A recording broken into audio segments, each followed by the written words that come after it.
ओम नमः शिवाय। हर हर महादेव। आप सभी को महाशिवरात्रि की ढेरों शुभकामनाएं।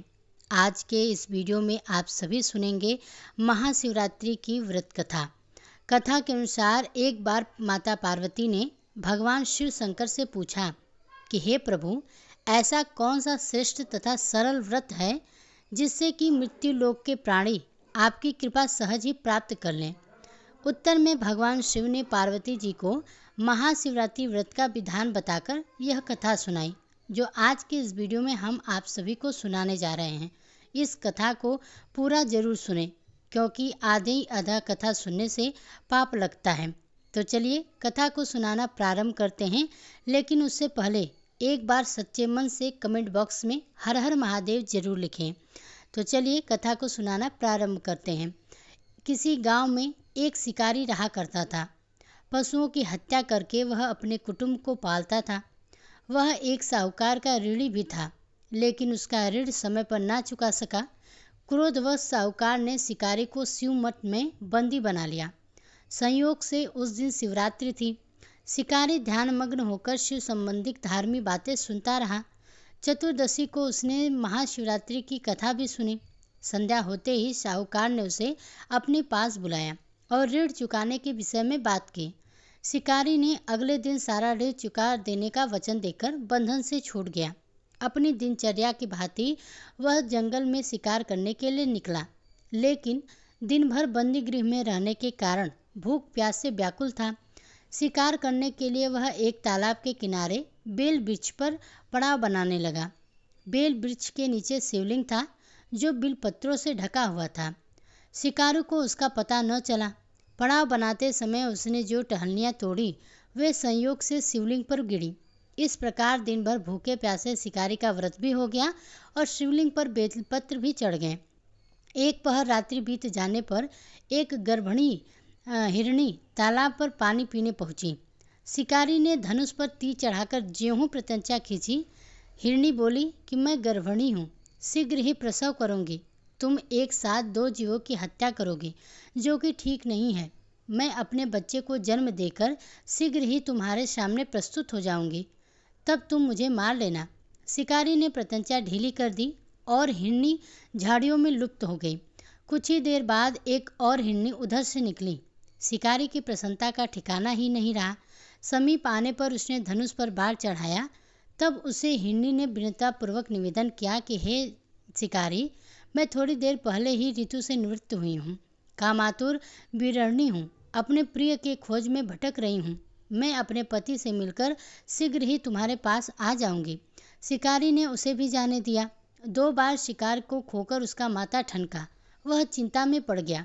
रात्रि का आखिरी पहर बीत रहा था। तभी एक अन्य हिरनी अपने बच्चों के साथ उधर से निकली। शिकारी के लिए वह स्वर्णिम अवसर था। उसने धनुष पर तीर चढ़ाने में देर न लगाई। वह तीर छोड़ने ही वाला था कि हिरनी बोली कि हे शिकारी, मैं इन बच्चों के पिता के हवाले करके लौट आऊंगी। इस समय मुझे मत मारो। शिकारी हंसा और बोला, सामने आए शिकार को छोड़ दूं, ऐसा मूर्ख नहीं हूँ। इससे पहले मैं 2 बार अपना शिकार खो चुका हूँ। मेरे बच्चे भूख प्यास से तड़प रहे होंगे। उत्तर में हिरनी ने कहा कि जैसे तुम्हें अपने बच्चों की ममता सता रही है, ठीक वैसे ही मुझे भी। इसलिए सिर्फ बच्चों के नाम पर मैं थोड़ी देर के लिए जीवन दान मांग रही हूँ। हे शिकारी, मेरा विश्वास कर, मैं इन्हें इनके पिता के पास छोड़कर तुरंत लौटने की प्रतिज्ञा करती हूँ। हिरनी की दीन स्वर सुनकर शिकारी को उस पर दया आ गई। उसने उस हिरनी को भी जाने दिया। शिकार के अभाव में बेल वृक्ष पर बैठा शिकारी बेलपत्र तोड़ तोड़कर नीचे फेंकता जा रहा था। पौ फटने को हुई तो एक हष्ट पुष्ट हिरण उसी रास्ते पर आया। शिकारी ने सोच लिया कि इसका शिकार तो वह अवश्य ही करेगा। शिकारी की तनी प्रत्यंचा देखकर हिरण विनीत स्वर में बोला कि हे शिकारी भाई, यदि तुमने मुझसे पूर्व आने वाली 3 हिरनियों तथा छोटे छोटे बच्चों को मार डाला है, तो मुझे भी मारने में विलम्ब न करो, ताकि उनके वियोग में मुझे एक क्षण भी दुख न सहना पड़े। मैं उन हिरणियों का पति हूँ। यदि तुमने उन्हें जीवन दान दिया है, तो मुझे भी कुछ क्षण जीवन दान देने की कृपा करो। मैं उनसे मिलकर तुम्हारे सामने उपस्थित हो जाऊंगा। हिरण की बात सुनते ही शिकारी के सामने पूरी रात का घटना चक्र घूम गया। उसने सारी कथा हिरण को सुना दी। तब हिरण ने कहा कि मेरी तीनों पत्नियां जिस प्रकार प्रतिज्ञाबद्ध होकर गई हैं, मेरी मृत्यु से अपने धर्म का पालन नहीं कर पाएंगी। अतः जैसे तुमने उन्हें विश्वास पात्र मानकर छोड़ा है, वैसे ही मुझे भी जाने दो। मैं उन सबके साथ तुम्हारे सामने ही शीघ्र उपस्थित होता हूँ। उपवास, रात्रि जागरण तथा शिवलिंग पर बेलपत्र चढ़ाने से शिकारी का हिंसक हृदय निर्मल हो गया था। उसने भगवत शक्ति का वास हो गया था। धनुष तथा वाण उसके हाथ से सहज ही छूट गया। भगवान शिव की अनुकंपा से उसका हिंसक हृदय करुणिक भाव से भर गया। वह अपने अतीत के कर्मों को याद करके पश्चाताप की ज्वाला में जलने लगा।